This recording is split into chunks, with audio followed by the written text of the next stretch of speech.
Supply శాఖ మంత్రులు శ్రీ గంగుల కమలాకర్ గారు, కరీంనగర్ నగర మేయర్ శ్రీ వై సునీల్ రావు గారు, కరీంనగర్ జడ్పీ చైర్పర్సన్ శ్రీమతి కనుమల్ల విజయ్ గారు, గౌరవ శాసనసభ్యులు శ్రీ రసమై బాలకృష్ణ గారు, గౌరవ శాసనసభ్యులు శ్రీ సుంకె రవిశంకర్ గారు, గౌరవ SUDA chairman Shri G V Ramakrishna Rao garu, గౌరవ municipal corporation vice chairman Shri Challa Swaruparani గారు,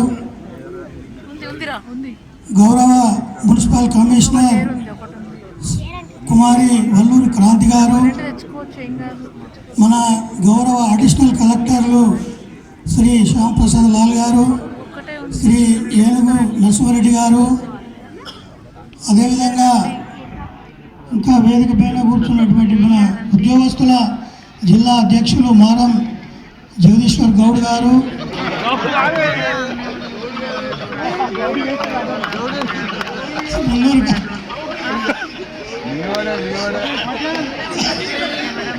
మారం జగదీశ్వర్ గారు, పటేల్ గారు, ఇంకా వేదికపై కూర్చున్నటువంటి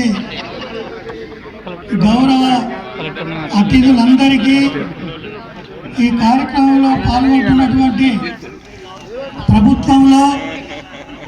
ప్రభుత్వ పరిపాలనలో భాగస్వాములుగా కొనసాగుతూ నిత్యం ప్రజలకు సేవలు అందిస్తూ 19 నుండి ఈ రోజు వరకు ఈ 4 రోజుల పాటు క్రీడాకారులుగా కళాకారులుగా మారి దాదాపు 23 రకాల గేమ్స్లో దాదాపు 30-40 రకాల సాంస్కృతిక కార్యక్రమాలలో పాల్గొని వారి యొక్క ప్రతిభా సామర్థ్యాలను కనబరిచినటువంటి గౌరవ వివిధ స్థాయిలో ఉన్నటువంటి ఉద్యోగ సోదరిమణులకు సోదరులకు, అదేవిధంగా మీడియా మిత్రులకు అందరికీ నా హృదయపూర్వక నమస్కారం తెలియజేస్తున్నాను. గెలిచినటువంటి వారికి అభినందనలు తెలియజేస్తున్నాను. గెలవలేని వారికి మహా అభినందనలు తెలియజేస్తున్నాను. ఎందుకంటే వారిని ఉత్సాహపరచాలి కనుక వారికి మహా అభినందనలు తెలియజేస్తే వచ్చేసారి మళ్ళీ వారు ఆ ఆటల్లో గెలిచేటువంటి కృషి చేస్తారు కనుక వారికి మహా అభినందనలు. తర్వాత ఈ యొక్క గేమ్స్ అండ్ స్పోర్ట్స్ క్రీడలు ఎక్కువగా కార్యక్రమాలు నిర్వహిస్తుంటారు. కానీ మన గౌరవ కలెక్టర్ గారు గేమ్స్ మరియు కల్చరల్ పోటీ మీట్ను నిర్వహించడం అనేది ఒక వినూత్నమైనటువంటి కార్యక్రమంగా నేను భావిస్తున్నాను. ఎందుకంటే ఆటలు తర్వాత పాటలు, ఈ ఆటలు పాటలు అనేటివి మన జీవితంలో ఒక భాగం కనుక సాంస్కృతిక వికాసము లేకుండా సమాజ అభివృద్ధి సాధ్యం కాదు. కనుక సాంస్కృతిక వికాసానికి సంబంధించినటువంటి అనేక సాంస్కృతిక కార్యక్రమాలు మన జీవితంలో ఒక భాగంగా కొనసాగుతున్నాయి కనుక వాటిలో కూడా పోటీలను నిర్వహించాలని చెప్పి గేమ్స్ మరియు కల్చరల్ మీట్ను నిర్వహించడం అనేది వారి యొక్క క్రియేటివ్ ప్రోగ్రాంకు ఇది నిదర్శనంగా నేను భావిస్తున్నాను. అదేవిధంగా మన మనసులోని భావనలను పలికిస్తే అది పాట అవుతుంది, రాస్తే కవిత్వం అవుతుంది, గీస్తే చిత్రలేఖనం అవుతుంది, ఆడి పాడితే మన రెవెన్యూ ఉద్యోగులు చేసినటువంటి నాట్యం అవుతుంది.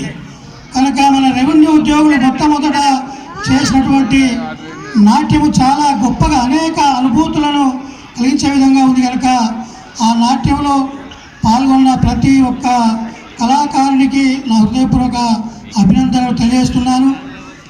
అదేవిధంగా మయసభ ఘట్టాన్ని మన కనులకు కనబడే విధంగా మరి ఆ ఘట్టాన్ని ప్రదర్శించినటువంటి వారికి, అదేవిధంగా కర్ణుడికి రాజ్యాన్ని అప్పగించేటువంటి సన్నివేశాన్ని తెలియజేసినటువంటి ఆ ఏకపాత్ర అభినయం చేసినటువంటి కళాకారునికి నేను హృదయపూర్వకంగా అభినందనలు తెలియజేస్తున్నాను. చాలా అద్భుతంగా మరి గౌరవ కలెక్టర్ గారు చాలా గొప్పగా ఈ యొక్క కార్యక్రమాన్ని ఆటపాటల పోటీలను నిర్వహించడం చాలా అభినందనీయమని చెప్పి నేను భావిస్తూ, ఈ యొక్క కార్యక్రమము ఏదైతే ఆటలు మరియు సాంస్కృతిక పోటీల కార్యక్రమం అనేది రాష్ట్రంలో ఉన్నటువంటి ఇతర జిల్లాలకు ఇది ఒక మార్గదర్శకంగా ఉంటుంది అని చెప్పి, ఇదే స్ఫూర్తిని ప్రతి సంవత్సరం కొనసాగించాలని చెప్పి కోరుతూ, మరి ఉద్యోగ సోదరులకు సోదరిమణులకు నా యొక్క హృదయపూర్వకంగా అభినందనలు తెలియజేస్తూ ఇదే స్ఫూర్తిని కొనసాగించాలని చెప్పి కోరుతూ సెలవు తీసుకుంటున్నాను. జై తెలంగాణ, జై హింద్.